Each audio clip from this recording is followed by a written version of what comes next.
Hi everyone, welcome to Mom Tuition channel. Today we are discussing about UKG Kannada question paper. Still who are not subscribe my channel, please subscribe the channel and support me. Let's move on to question paper. ಮೊದಲಿಗೆ ಗುಂಪಿಗೆ ಸೇರದ ಪದಕ್ಕೆ ವೃತ್ತ ಹಾಕಿರಿ. English medium ಮಕ್ಕಳಿಗೆ ಕನ್ನಡ ಓದ್ಲಿಕ್ಕೆ ಬರಲಿಲ್ಲ ಅಂದರೆ ಇಂಗ್ಲೀಷಲ್ಲೂ heading ಕೊಟ್ಟಿದ್ದೀನಿ. Circle the odd one. ಒಂದೊಂದು ಸ್ಕೂಲಲ್ಲಿ ಕನ್ನಡದಲ್ಲೇ ಕೊಡ್ತಾರೆ, ಒಂದೊಂದು ಸ್ಕೂಲಲ್ಲಿ ಇಂಗ್ಲೀಷಲ್ಲಿ ಕೊಡ್ತಾರೆ. ಸೊ ಗುಂಪಿಗೆ ಸೇರದ ಪದಕ್ಕೆ ವೃತ್ತ ಹಾಕಿರಿ or circle the odd one. ಇಲ್ಲಿ ಕೆಲವೊಂದು ಪದಗಳನ್ನ ಕೊಟ್ಟಿದ್ದಾರೆ, ಅದರಲ್ಲಿ ಯಾವುದು ಗುಂಪಿಗೆ ಸೇರದ ಪದ ಇದೆ ಅದಕ್ಕೆ ಸರ್ಕಲ್ ಹಾಕಬೇಕು. ಫಸ್ಟ್ ಉದಯ, ಅರಸ, ಉದಕ, ಉರಗ. ಇದರಲ್ಲಿ ಆಡ್ ಒನ್ ಯಾವುದು ಅಂತ ಹೇಳಿದ್ರೆ ಅರಸ. ಏನಕ್ಕೆ ಅಂದರೆ ಉದಯ, ಉದಕ ಮತ್ತು ಉರಗ ಈ ಮೂರು ಪದಗಳು ಸಹ ಉ ಫಸ್ಟ್ ಲೆಟರ್ ಬಂದು ಉ ಇಂದ ಸ್ಟಾರ್ಟ್ ಆಗಿದೆ. ಇದು ಅರಸ ಮಾತ್ರ ಅ ಇಂದ ಸ್ಟಾರ್ಟ್ ಆಗಿದೆ. ಸೊ ಇದಕ್ಕೆ ವೃತ್ತವನ್ನು ಹಾಕಬೇಕು. ನೆಕ್ಸ್ಟ್ ಕ್ವಶನ್, ಋಷಿ, ಎಲೆ, ಋಣ, ಋತು. ಇದರಲ್ಲೂ ಕೂಡ ಎಲ್ಲದರಲ್ಲೂ ಫಸ್ಟ್ ಲೆಟರ್ ರು ಬಂದಿದೆ, ಎಲೆ ಮಾತ್ರ ಎ ಇದೆ. ಸೊ ಇದಕ್ಕೆ ವೃತ್ತವನ್ನು ಹಾಕಬೇಕು. ನೆಕ್ಸ್ಟ್ ಕರಗ, ಕಮಲ, ಖಗ, ಕನಕ. ಇದರಲ್ಲಿ ಮೂರು ಪದಗಳು ಬಂದು ಕ ಇಂದ ಸ್ಟಾರ್ಟ್ ಆಗಿದೆ, ಒಂದು ಪದ ಬಂದು ಖ ಇಂದ ಸ್ಟಾರ್ಟ್ ಆಗಿದೆ. ಸೊ ಇದಕ್ಕೆ ವೃತ್ತವನ್ನು ಹಾಕಬೇಕು. ನೆಕ್ಸ್ಟ್ ನಮನ, ನಯನ, ನಗರ, ಹಣ. ಈ ಮೂರು ಪದಗಳು ಬಂದು ನ ಇಂದ ಸ್ಟಾರ್ಟ್ ಆಗಿದೆ, ಈ ಪದ ಮಾತ್ರ ಹ ಇಂದ ಸ್ಟಾರ್ಟ್ ಆಗಿದೆ. ಇದಕ್ಕೆ ವೃತ್ತವನ್ನು ಹಾಕಬೇಕು. ನೆಕ್ಸ್ಟ್ ಫಲ, ಬಕ, ಬದನೆ, ಬಸವ. ಇದರಲ್ಲಿ ಫಲ ಮಾತ್ರ ಫ ಇಂದ ಸ್ಟಾರ್ಟ್ ಆಗಿದೆ, ಇನ್ನು ಉಳಿದಿರೋದೆಲ್ಲ ಬ ಇಂದ ಸ್ಟಾರ್ಟ್ ಆಗಿದೆ. ಸೊ ಇದಕ್ಕೆ ವೃತ್ತವನ್ನು ಹಾಕಬೇಕು. ನೆಕ್ಸ್ಟ್ ಕೊಟ್ಟಿರುವ ಚಿತ್ರದ ಮೊದಲ ಅಕ್ಷರವನ್ನು ಬರೆ or write first letter to given pictures. ಇಲ್ಲಿ ಕೆಲವೊಂದು ಚಿತ್ರಗಳನ್ನ ಕೊಟ್ಟಿದ್ದಾರೆ, ಅದರದ್ದು ಫಸ್ಟ್ ಲೆಟರ್ ಏನು ಬರುತ್ತೆ ಅದನ್ನು ಮಕ್ಕಳು ಬರಿಬೇಕು. ಫಸ್ಟ್ ಬಂದು ಚಿತ್ರ ಏಣಿ. ಇದಕ್ಕೆ ಏಣಿ. ಇಲ್ಲಿ ಬಂದು ಇಲಿ ಚಿತ್ರ ಇದೆ, ಇದಕ್ಕೆ ಇಲಿ. ನೆಕ್ಸ್ಟ್ ಕಮಲ, ಕಮಲ. ನೆಕ್ಸ್ಟ್ ಎಲೆ ಇದೆ, ಎಲೆ. ನೆಕ್ಸ್ಟ್ ಓಲಗ ಇದೆ, ಓಲಗ. ನೆಕ್ಸ್ಟ್ ಆನೆ ಚಿತ್ರ ಇದೆ,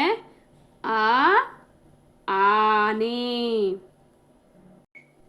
ನೆಕ್ಸ್ಟ್ ಛತ್ರಿ, ಛತ್ರಿ. ನೆಕ್ಸ್ಟ್ ಚಿತ್ರ ಬಂದು ನವಿಲು, ನವಿಲು.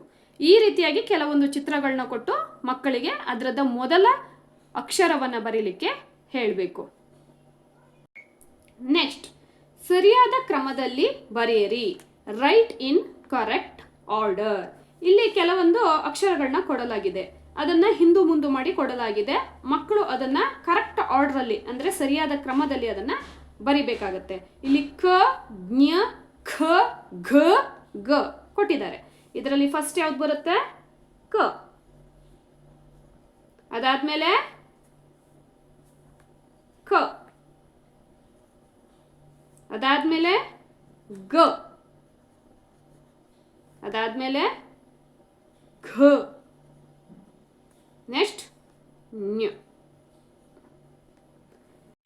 ನೆಕ್ಸ್ಟ್ ಝ, ಚ, ಞ, ಜ, ಛ ಕೊಟ್ಟಿದ್ದಾರೆ. ಇದರಲ್ಲಿ ಫಸ್ಟ್ ಬರುತ್ತೆ ಚ, ಅದಾದ್ಮೇಲೆ ಚ, ಜ, ಝ, ಞ.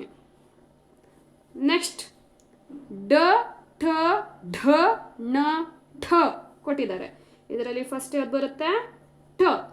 ಠ ಆದ್ಮೇಲೆ ಠ. ನೆಕ್ಸ್ಟ್ ಡ, ಢ, ಣ. ಈ ರೀತಿಯಾಗಿ ಮಕ್ಕಳಿಗೆ ಅಕ್ಷರಗಳನ್ನ ಹಿಂದು ಮುಂದು ಅಥವಾ ಜಂಬಲ್ಡಾಗಿ ಕೊಟ್ಟಾಗ ಯಾವ ರೀತಿಯಾಗಿ ಸರಿಯಾದ ಕ್ರಮದಲ್ಲಿ ಬರೆಯೋದು ಅಂತ ಅಭ್ಯಾಸ ಮಾಡಿಸ್ಬೇಕಾಗತ್ತೆ. ನೆಕ್ಸ್ಟ್ ಕ್ವಶನ್, ಇಲ್ಲಿ ಚಿತ್ರವನ್ನು ಗಮನಿಸಿ ಮೊದಲ ಅಕ್ಷರ ಗುರುತಿಸಿ. ಇಲ್ಲಿ ಒಂದು ಚಿತ್ರ ಕೊಟ್ಟಿದ್ದಾರೆ, ಮರದ ಚಿತ್ರ ಕೊಟ್ಟಿದ್ದಾರೆ. ಈ ಚಿತ್ರವನ್ನು ಗಮನಿಸಿ ಮೊದಲ ಅಕ್ಷರವನ್ನ ಗುರುತಿಸಬೇಕಾಗತ್ತೆ. ಇಲ್ಲಿ ಮರ ಕೊಟ್ಟಿದ್ದಾರೆ, ಆಪ್ಷನ್ ಅಲ್ಲಿ ಬಂದು ಅ, ಮ, ಇ, ಆ ಕೊಟ್ಟಿದ್ದಾರೆ. ಸೊ ಮರ ಬಂದು ಯಾವುದರಿಂದ ಸ್ಟಾರ್ಟ್ ಆಗುತ್ತೆ? ಆ ಮೊದಲ ಅಕ್ಷರಕ್ಕೆ ಮಕ್ಕಳು ಸರ್ಕಲ್ನ ಹಾಕಬೇಕಾಗತ್ತೆ. ಇದರಲ್ಲಿ ಮ, ಮರ. ಅದೇ ರೀತಿಯಾಗಿ ನೆಕ್ಸ್ಟ್ ಇಲ್ಲಿ ಗಾಳಿಪಟದ ಚಿತ್ರವನ್ನು ಕೊಟ್ಟಿದ್ದಾರೆ. ಚಿತ್ರವನ್ನು ಗಮನಿಸಿ ಸರಿಯಾದ ಪದ ಗುರುತಿಸಿ. ಇಲ್ಲಿ ಅಕ್ಷರವನ್ನು ಗುರುತಿಸಿ ಹೇಳಿದ್ದಾರೆ, ಮೊದಲ ಅಕ್ಷರ.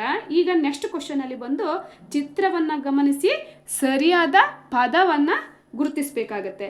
ಇಲ್ಲಿ ಯಾವ್ಯಾವ ಪದ ಕೊಟ್ಟಿದ್ದಾರೆ ಅಂದ್ರೆ ಚಮಚ, ಸರ, ಛತ್ರಿ, ಗಾಳಿಪಟ ಕೊಟ್ಟಿದ್ದಾರೆ. ಇಲ್ಲಿ ಗಾಳಿಪಟ, ಈ ಗಾಳಿಪಟಕ್ಕೆ ಮಕ್ಕಳು ಸರ್ಕಲ್ನ ಹಾಕಬೇಕಾಗತ್ತೆ. ನೆಕ್ಸ್ಟ್ ಚಿತ್ರವನ್ನು ಗಮನಿಸಿ ಬಿಟ್ಟ ಅಕ್ಷರವನ್ನು ತುಂಬಿ. ಚ ಡ್ಯಾಶ್ ಚ. ಇಲ್ಲಿ ಒಂದು ಚಿತ್ರ ಕೊಟ್ಟಿದ್ದಾರೆ, ಚಮಚ. ಇದು ಚಮಚದ ಚಿತ್ರವನ್ನು ಕೊಟ್ಟಿದ್ದಾರೆ.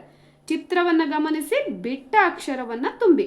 ಚ ಡ್ಯಾಶ್ ಚ. ಚಮಚ ಅಂದರೆ ಮೋನ ಮಕ್ಕಳು ಸರ್ಕಲ್ ಮಾಡಬೇಕಾಗತ್ತೆ. ಈ ರೀತಿಯಾಗಿ ಮಕ್ಕಳಿಗೆ ಮನೆಯಲ್ಲೇ ಪ್ರಾಕ್ಟೀಸ್ ಮಾಡಿಸೋದ್ರಿಂದ ಮಕ್ಕಳಿಗೆ ಎಕ್ಸಾಮಿಗೆ ತುಂಬ ಹೆಲ್ಪ್ ಆಗುತ್ತೆ. ಇದುವರೆಗೂ ಯಾರೆಲ್ಲ ನನ್ನ ಚಾನಲ್ನ ಸಬ್ಸ್ಕ್ರೈಬ್ ಮಾಡ್ಕೊಂಡಿಲ್ಲ ದಯವಿಟ್ಟು ಸಬ್ಸ್ಕ್ರೈಬ್ ಮಾಡ್ಕೊಳ್ಳಿ. ಮುಂದಿನ ತರಗತಿಯಲ್ಲಿ ಮತ್ತಿಷ್ಟು ಕ್ವಶನ್ಗಳೊಂದಿಗೆ ಬರುತ್ತೇನೆ. ಅಲ್ಲಿವರೆಗೂ ಧನ್ಯವಾದಗಳು.